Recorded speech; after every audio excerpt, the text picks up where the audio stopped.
Press.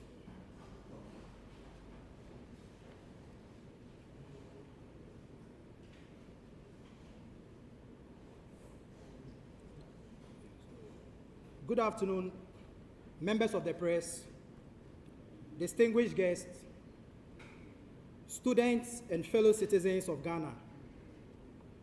On behalf of the Tertiary Students Confederacy of the MPP at the Accra Tech University, we extend our gratitude for your presence here today. We gather not out of convenience, but out of necessity, driven by a collective frustration and deep concern over the direction of governance, accountability, and the future of Ghanaians. Our address today is rooted in facts, fueled by the lived realities of students and the youth, and anchored by our unwavering commitment to truth and national development.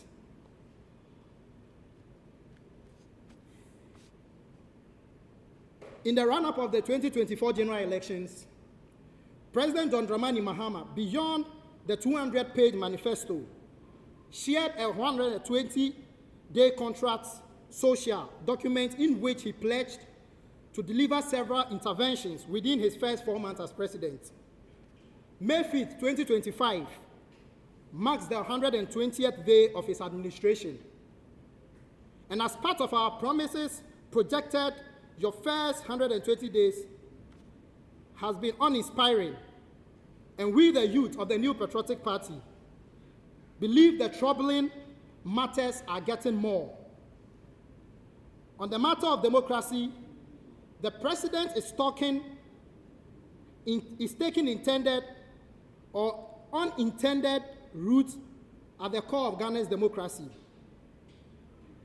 These are some of the promises as part of the 26 promises made by the President Mahama, in which he hasn't fulfilled. Within the first 120 days in office, he said he will review taxes and levies on vehicle and equipment imported into the country for industrial and agricultural purposes.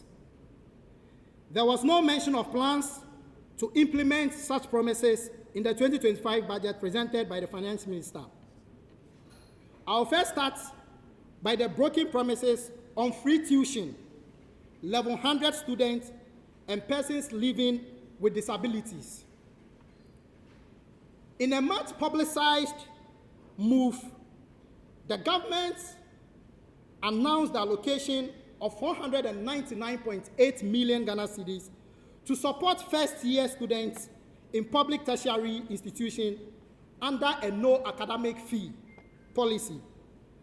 This process was celebrated as a bold and progressive step, one that offered struggling families and vulnerable students a glimmer of hope amid rising living costs and economic pressure. For 1,100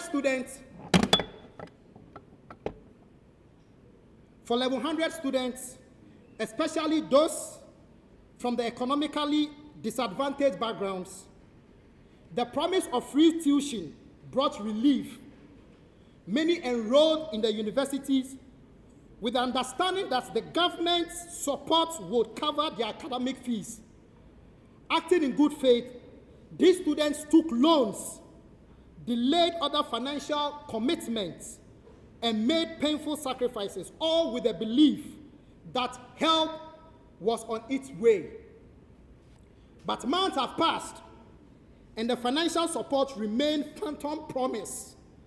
There has been no reimbursements, no clarifications, and no sense of urgency from authorities. Students continue to face eviction threats, denial of access of academic resources, and in some cases, disqualification from writing exams due to unpaid fees. Even more disheartening is the government's unfulfilled promise to provide free tertiary education for persons living with disabilities, And this is one of the things that even sounds so sad. The president took such opportunity during his manifesto to move forward to even promise persons with disability. Such promises to people with disability clearly state how the president only thought about his political ambition to become president and never thought about the will of persons with disability. And that is why he even went ahead and more further to even promise those who are disabled. And that is wrong, Mr. President. This was not just a policy. It was a public declaration of inclusivity and equity for students living with disabilities who already face physical, social, and systematic barriers. The promise of free tertiary education was a long overdue act of justice. Yet, like many other promises, it has not materialized. Students with disability continue to be subjected to the same financial struggles, often compounded by additional medical and accessibility-related expenses. The government inaction here goes beyond neglect. It is a failure of conscience. This is not just disappointing. It is a betrayal of trust. It disharnesses the aspirations of thousands of young Ghanaians and undermines the very principles of social justice and accountability. Education is not a privilege, it is a right. A government that claims patronizes youth and inclusivity cannot continue to make promises it has no intention of keeping. And then one thing that I believe is that the free tuition that the president added as part of his 120 days social contract was only a way to deceive and then to buy votes from innocent citizens of this country. There are a lot of families out there who made up the point or took decisions to even enroll their kids even in the next academic year. But because of the free tuition that President John Dramani Mahama added to his 120 days social contract, people had to go and take loans. People had to go and sell important items just to fund their kids. But all these things finally landed as ways of deceiving Ghanaians in his way to become president. NDC's contradictory promises of ending double track were Ghanaians misled for votes. In the lead-up of the 2020 elections, the NDC, under the leadership of the former President John Dramani Mahama, made a firm and a clear promise to abolish the double-track system introduced under the Free Senior High School. Sorry, the lead-up of the 2024 elections, not 2020. This promise was not vague or conditional. It was a headline commitment echoed across campaign platforms, media engagements, and the party's own manifesto. The NDC criticized a double-track system as a sign of poor planning and inadequate infrastructure, arguing that it disrupted the academic calendar. So this was their own words. During the day of President Nana Addo Dankwa Akufo-Addo, the double track was one of the initiatives from the Ghana Education Service that they implemented, but then it was intended to improve when we came or when we had power in the just ended general election. But because of political power, because of political deception, the NDC added such policy as part of their policies, and also 100 days and 20 days in their social contract. The NDC criticized the double-track system as a sign of poor planning and inadequate infrastructure, arguing that it disrupted the academic calendar, reduced contract hours, placed stress on teachers and students, and diluted the quality of secondary education. The pledge to swiftly phase it out and replace it with a well-planned, infrastructure-backed single-track system that would restore normalcy and enhance learning outcome. This promise gave hope to many Ghanaians, parents and educators who were frustrated by the challenges of the system. Ghanaians were assured by several high-ranking members of the NDC of swift and decisive action.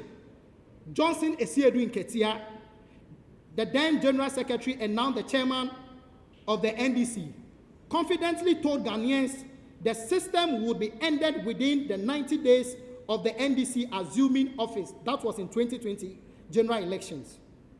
Dr. Clement Apak, then member of the Education Committee of Parliament and now Deputy Minister of Education, re-echoed this commitment, reinforcing the party's one-year timeline. These statements were made before the elections and served as a central campaign message used to secure the trust and vote of students, parents, and teachers across the country.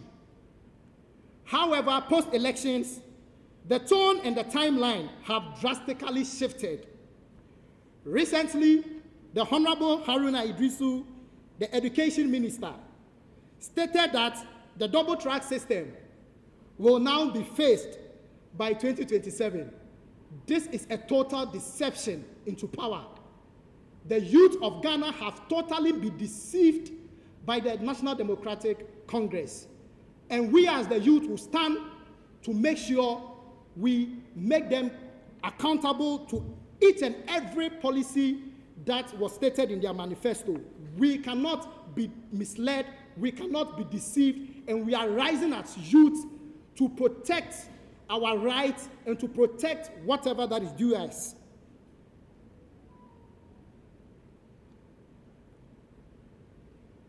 This dramatic shift raises serious questions about credibility, transparency, political integrity. Was there ever a realistic plan to end this double track within the timeline promised? Or were these campaign messages crafted merely to exploit public frustration and to win votes? And this is what we've witnessed by the National Democratic Congress. We have been totally deceived.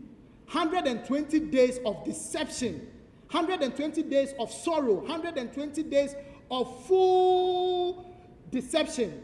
And we, as TESCON ATU, are ready to rise and to make sure the National Democratic Congress is being held accountable.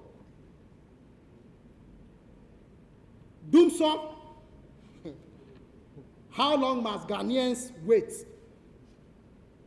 Ghanaians were promised change, relief, and bold action, especially in the areas of education and infrastructure. Yet today we are confronted not only with broken promises on ending the double-track system, but also a resurgence of doomsor, an unrelenting power crisis that is crippling lives, businesses, and education across the country. Doomsor is back. The king of Doomsor, John Dramani Mahama, is back, and it is hitting us hard. The erratic power cuts, now occurring frequently across all regions, have become a daily nightmare. These blackouts are not just an inconvenience. They are destroying livelihoods, undermining productivity, and derailing the future of Ghanaians' youth. Students are unable to study effectively.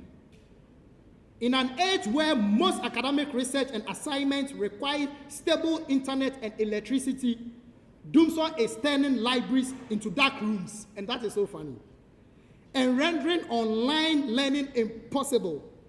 Students are preparing for exams, are forced to revise under candlelight or miss deadline due to system shutdown.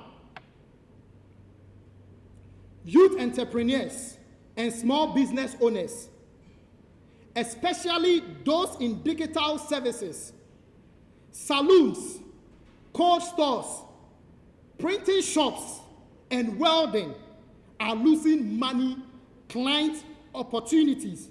Generators are costly and income is shrinking.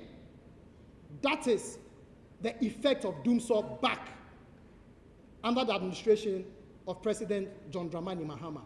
And the youth of Ghana, TESCON ATU and TESCON at large, is rising to ask John Dramani Mahama to make sure Dumsor is being taken care of. Startups and creative industries, which are largely youth-driven, are being suffocated by these power outages. Content creators can't edit or upload their works. We have a lot of content creators and bloggers here because of Dumsor. Whenever they come out to have a content and they are back home to edit stuff, Dumsor just comes and then they are unable to proceed. And this is something that we need to look at. Content creators can't edit or upload work. Designers can't meet deadlines. Seamstresses can't operate machines. Dumsor is not just a technical problem, it's a youth unemployment accelerator. Hospitals and essential services are being affected too. Fridges with vaccines, emergency care equipment, and medical diagnostics all depend on steady electricity. When the lights go out, so does the safety of Ghanaians. And to add up the insult of injury, the Public Utilities Regulation Commission, PRC, recently approved a 14.75% increment in electricity tariffs. We ask, how can you raise tariffs when there is no power? And one thing that as the youth and as president of Accra Technical University have been observed, the promises to cancel such taxes such as the e-levies, the betting taxes was just a strategy.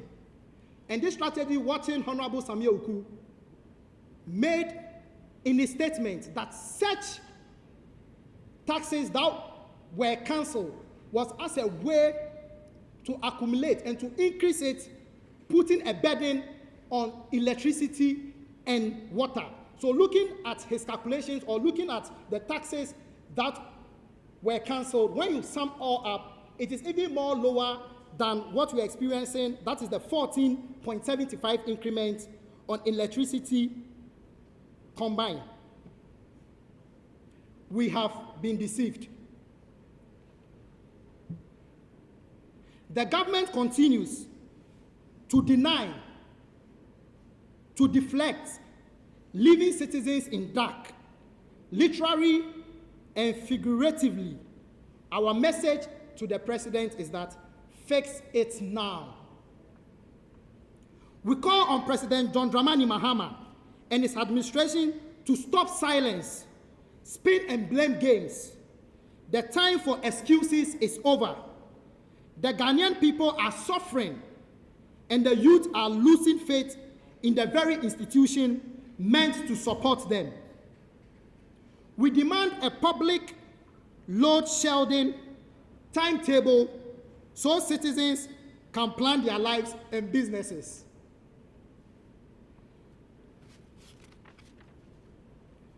The 24-hour economy, a promise that missed its marks. The 24-hour economy policy was touted by the government as a transformative initiative that would propel Ghana that will propel Ghana into a new era of economic productivity and job creation. The narrative surrounding this policy suggested that by allowing businesses to operate around the clock, the country would generate employment opportunities, attract investment, and elevate Ghana's global standing. And we all know how the 24-hour economy was their main manifesto and their main policy that they wanted to initiate, giving the intention or giving the impression that they are the only government or they have the solution to employment. But what happened? There was a mass dismissal that hit the country, a mass dismissal that took a lot of people into sorrow. The president of the Republic of Ghana promised a 24-hour economy, promised the youth of Ghana, promised the whole nation, and because of that, people queued to vote for him. The 24-hour economy has just been a fallacy. The 24-hour economy is just a major deceptive and a major deception policy to gain public trust and to gain votes from ordinary Ghanaians. Dismissal going contrary to promising a 24-hour economy that will create employment, and instead becoming the president, being sworn in office, a mass dismissal occurred. And we are telling the president, the youth that have been dismissed from their workplace are crying, are becoming jobless, and these same youths will go out there to engage in crime because he has taken away their main income from them. We are asking the president, John Dramani Mahama, to rethink about this decision and to give the youth back their employment. However, months since the swearing in of the president, the policy remains unlaunched, and the policy document is nowhere to be seen. What was once presented as a critical plan to modernize Ghana's economy is now nothing more than a distant hope, shrouded in confusion and lack of clarity. In the meantime, the hope of job creation through this initiative has turned into disappointment. Rather than witnessing an expansion of employment, many Ghanaians have been faced with mass layoff, particularly in the public sector. These cuts have directly impacted thousands of public workers, leaving them without income, security, and job prospects. The 24-hour economy was supposed to be a beacon of progress, offering expanded opportunities for the youth, entrepreneurs, and industries, particularly in sectors like manufacturing, services, and retail. Yet, despite the grand promise, there has no clear strategy. Strategy, yamutu, strategy, ewu. There is no clear strategy. There is nothing even like the 24-hour economy. Until now, a clear plan has not even been initiated. A clear plan has not even been brought forward to Parliament. And this is sad. And the youth of Ghanaian rising up to demand accountability in respect to the 24-hour economy from the President, John Dramani Mahama. While we understand that policy implementation takes time, the lack of action and transparency regarding the 24-hour economy initiative has both alarming and disappointing. What was supposed to be a well-thought-out plan is now simply a vague concept that fails to materialize. Worse still,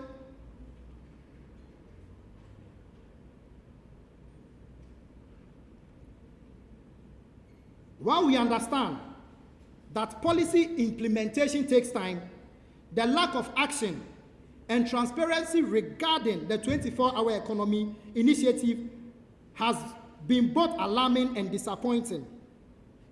What was supposed to be a well thought out plan is now simply a vague concept that fails to materialize. Worse still, public sector's workers are left to cope with the effect of austerity measures, while the youth and businesses are forced to deal with the fallout of government that has made unable to deliver on its promises. The fact that there is still no policy document, no concrete details, and no official announcement about how the policy will be structured or rolled out suggests that this ambitious plan may have been more about political posturing than actual policy execution. The country needs real, practical policies that are grounded in reality.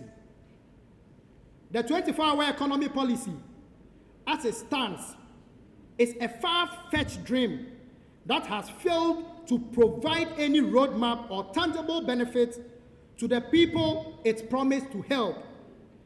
And in the meantime, students, workers, and businesses are suffering the consequences of a government that continues to delay the launch of the policies that are meant to change the lives of ordinary Ghanaians. Suppression of free speech, an alarming trend undermining youth confidence. In a disturbing escalation of state power, the recent raid on the home of Reverend Ntim Fojo and the arrest of outspoken activist Okatechi Efrifa have sent shockwaves through Ghana's democratic community. This act clearly targeting individuals for expressing dissenting views are an affront to freedom guaranteed under Ghana's constitution and a direct threat to the foundational values of democracy. TESCON ATU strongly condemns this act. In any democratic society, and I repeat, in any democratic society,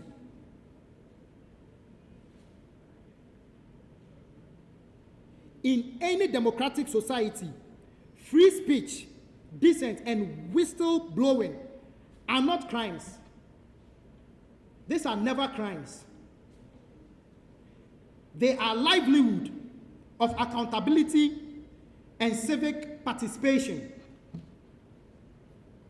Whistleblowing in particular is not a privilege to be granted at the government's convenience. It is a constitutional right and a democratic duty, especially when it exposes wrongdoing or abuse of public office. The silencing of critical voices, particularly those who speak truth to power, sends a chilling message to the entire nation, especially to the youth of Ghana, who have always stood at the forefront of advocacy, reform, and national progress. Young Ghanaians are watching. We are witnessing a political climate where freedom of expression is increasingly criminalized and boldness is punished instead of reward. This creates a dangerous precedent, one in which our generation is being conditioned to fear rather than to lead. Now, what message does it send to? One, the young journalist who wants to investigate corruption. Young journalists are now scared to even express their freedom of speech. Young journalists and activists are scared even if something is going wrong or even if an act from the government goes wrong. There is fear and panic in the youth of Ghana. And as the youth, we are demanding that the President, John Dramani Mahama, looks into this and give each and every Ghanaian freedom of speech, as our constitution states. Second, what message does this send to the student leader who wants to organize peaceful protest or campus? So as a student leader like myself, because of fear and panic, I'll be so scared to even stand in front to address the press. And this is where our democracy has gotten to. This is where the democracy of Ghana has gotten to, putting fear and panic in the youth of this country, in activists, and in young journalists. Thirdly, the activists who dream of holding government accountability. Instead of nurturing active citizenship, this environment threatens to breed apathy, silence, and fear, and that is a recipe of democratic collapse. As youth, we deserve a country where speaking up is encouraged, not punished. Accountability is demanded, not suppressed. Criticism is welcomed, not criminalized. But the current administration, under the leadership of His Excellency John Dramani Mahama, is beginning to exhibit signs of authoritarianism, cloaked in democratic rhetoric, by remaining silent or worse, complicit in the face of these abuses. The government risks losing the moral authority it claims to uphold. Unfulfilled Galamsey promises, a national crisis betraying the youth of this country. During the 2024 election campaign, President John Dramani Mahama and the National Democratic Congress vowed to wage a decisive and intelligent war against illegal mining, popularly known as Galamsey. Their promises struck a chord of Ghanaians, especially mining-affected communities, where polluted rivers, destroyed farmlands, and collapsing ecosystems have become a daily reality.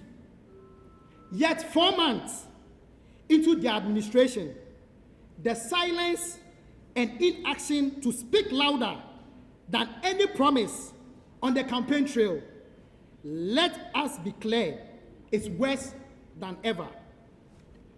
The NDC promised to deploy artificial intelligence, AI, monitoring systems that detect and track illegal mining activities in real time. No such system have been deployed. To arrest the kingpins, the financiers, and the political backers of Galamsey, not the desperate young workers at the bottom of the chain. Yet the big players remain untouchable, while poor youth are criminalized. To repeal legislative instrument LI 2462, which permits mining in our forest reserve, but today the bill is in Parliament to be rather amended. So the legislative instrument, which is the LI 2462, is currently in Parliament, which is even about to be amended. President John Dramani Mahama, you promised in 120 days to find solutions to Galamsey. The youth of this country, TESCON ATU, and TESCON as a whole, and the youth wing of the New Patriotic Party is demanding that action needs to be taken as soon as possible. Galamsey needs to be stopped, and the kingpins of the National Democratic Congress needs to be arrested and need to be dealt with accordingly. To declare a national state of emergency in areas most affected by illegal miners, acknowledging the crisis as an environmental and human disaster, no such emergency has been declared. Instead, what are we seeing is businesses as usual. While the rivers run creamy with chemicals, while our forests are reduced wastelands, and while young people are left to no land to farm, the clean water, drink, and no future is inherent. Let us be clear. The failure to act on Galamsey is not just environmental negligence. It is a direct attack on the youth development and intergenerational equity. Youth in mining communities are exposed to toxic mercury and cyanide, leading to long-term health issues, including birth defects, respiratory diseases, and neurological damages. Our agricultural lands are being destroyed, leaving the next generation within barren soil and food crisis that will hit the poor the hardest. Water bodies are used by schools, clinics, and the entire towns are now unsafe because of Galamsey, depriving youth of clean drinking water and threatening of public health. This is the causes of Galamsey in this current administration. And the President, John Dramani Mahama, needs to rise up to stop Galamsey. Fellow Ghanaians, the time for silence is over. The time for excuses has long passed. The NDC must understand that the people of Ghana did not vote for promises. They voted for protection, for prosperity, and for a future. We, the youth of Ghana, students, workers, and entrepreneurs, are no longer willing to be spectators, and we are not going to be spectators. As the youth wing of the new Patriotic Party and TESCON at large, we are not going to be spectators. We are going to hold the government accountable. We demand accountability. We demand action, and we demand it now. We call on President John Dramani Mahama and his administration to immediately, and I read, we call on President John Dramani Mahama and his administration to immediately fulfill all promises made to students, including the no academic fee policy for level 100 students and free tertiary education for persons living with disability. Recently, there was a communique out there that level 100 students, to fill a portal, they should go into the portal and then fill their names so that the money can be reimbursed to them. I stand here as a youth leader and as the president of TESCON Accra Teka University that this was not the agreement given to level 100 students across public universities in Ghana. The president has to act swiftly. The president should stop mind games.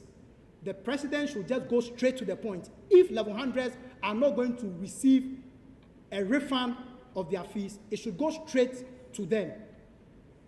And the mind games of filling portals is not something that would be bought by the youth of this country. Also, there is a need to present a clear and honest roadmap to abolish the double-track system, not in 2027, but now, because education cannot wait. As part of their campaign promises, they said the double-track system by the new Patriotic Party is not the best. They had a solution. They had a solution to the double-track system, which is the gold and the green. They had a solution to whatever double-track system has got to do with. But now the Honorable Henry Alidusu, the education minister, is now promising that the double-track system will be cancelled in 2027. President John Dramani Mahama and the Education Minister, this is the time to end double-track system as said in your manifesto and as part of your 120 days social contract to the youth of Ghana. There should be a published load shedding timetable. Fix the power crisis, which is doomsday, with urgency, and to stop the deception. Withdraw the 14.75% electricity tariff increase until stable supply is guaranteed. There is doomsday strike in our nation, and you further go on to increase electricity tariffs by 14.75%. President John Dramani Mahama, you promised that Canaan. You promised that a land with milk and honey. Now what are we experiencing? We are experiencing sorrow. We are experiencing deception. We are experiencing lies. We are experiencing all sorts of calamities in this country. And all this was as a result to deceive the ordinary Ghanaian, to get votes and to win political power and to become the president. We as the youth of Ghana, we as TESCON ATU, we as TESCON as part of the youth wing of the new Patriotic Party, we are standing and we are asking that the electricity tariff, as far as doomsday has struck the city, the 14.75 electricity tariff increment until stable supply is guaranteed. It is both unjust and unacceptable to pay more for less. Ghanaians deserve transparency and light, not darkness and propaganda. So imagine a woman who has a cold store business, struck with doomsday day in, day out. And on top of that, there had been an increment of 14.75% on electricity tariff. You cancelled the e-levy, you cancelled betting tax, and you did all this just to please Ghanaians. If the president really meant to cancel all these taxes, which is the e-levy and the betting tax, 14.75 increment on electricity tariff shouldn't have even occurred. It shouldn't have even crossed their mind to increase it as a sad higher. We are demanding accountability. We are asking the President John Dramani Mahama that 14.75 electricity tariff increment is a no-no, and as such, it needs to be reduced. He should declare a national state of emergency in the most affected districts to mobilize resources and a fast-track environmental rehabilitation and implement the other policies he promised to roll out to fight Galamsey. He should launch the 24-hour economy, the mighty 24-hour economy. The policy that was about to bring milk and honey, the policy that was about to bring a second Canaan to this country. This policy is a policy that will create more employment for the youth of Ghana. So the youth is demanding an immediate launch of the 24-hour economy with a policy document. We are asking the President John Dramani Mahama to launch the 24-hour economy because graduates are suffering, graduates have become unemployed, and because of the 24-hour economy, graduates went all out to vote for the president, and now this has turned into mind games, and this has turned into deception. Ghanaians are asking for a policy document, a timetable, and a real engagement, not empty slogans. Ghanaians need job, not just headlines. His Excellency John Dramani Mahama sees the targeted suppression of free speech and dissent and immediately end political harassment of activities and critics, restore the integrity of our democracy, and protect the constitutional rights of all citizens. To the youth of Ghana, TESCON ATU, TESCON in general, the youth wing of the new Patriotic Party, calls on you to rise, not with violence, but with vigilance. Let your voices be heard on campuses, be heard in communities and constituencies. Let us hold our leaders to account.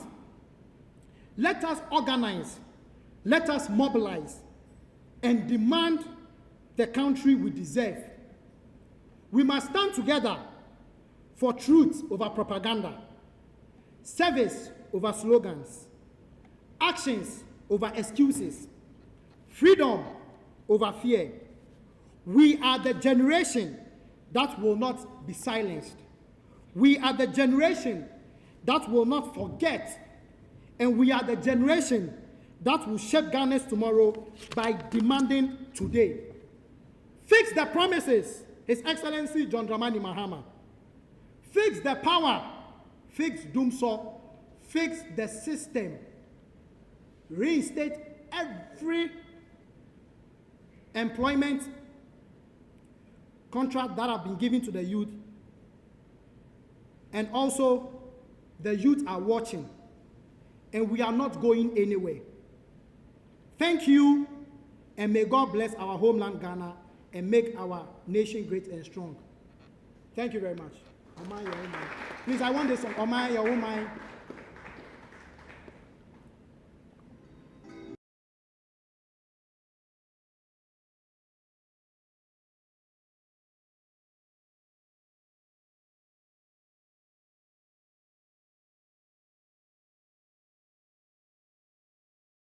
And 20 days of hardship, 120 days of deception, 120 days of sorrow.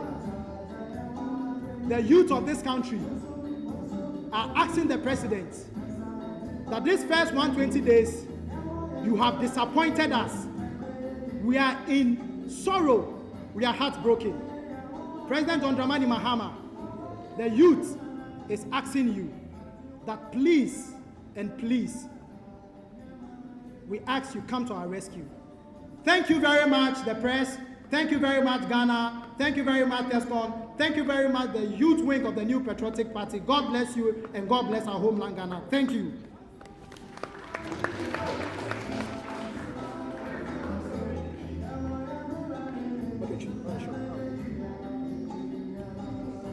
Okay, so in summary,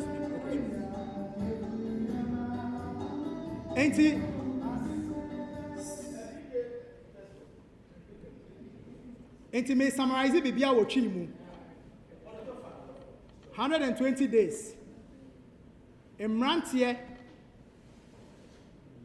ene mbabaawa a omo oman mu 120 days social contract John Dramani Mahama de ma yen ye gina ha ka che John Dramani Mahama se wadada yen ye gina ka che John Dramani Mahama se dumso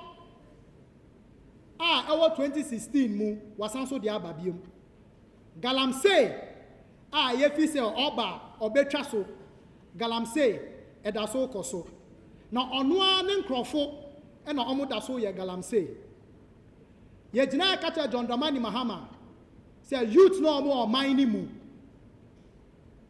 yeswe udi ba oman or yeswe udi ba government oba e wapamu obia se obia enkofie because they were illegally employed.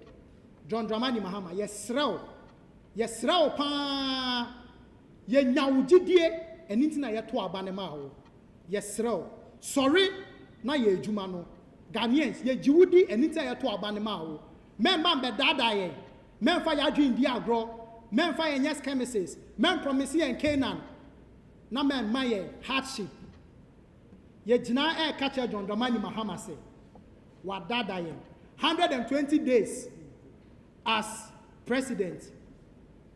Why pasa medama say press na mi shiramu. Amen.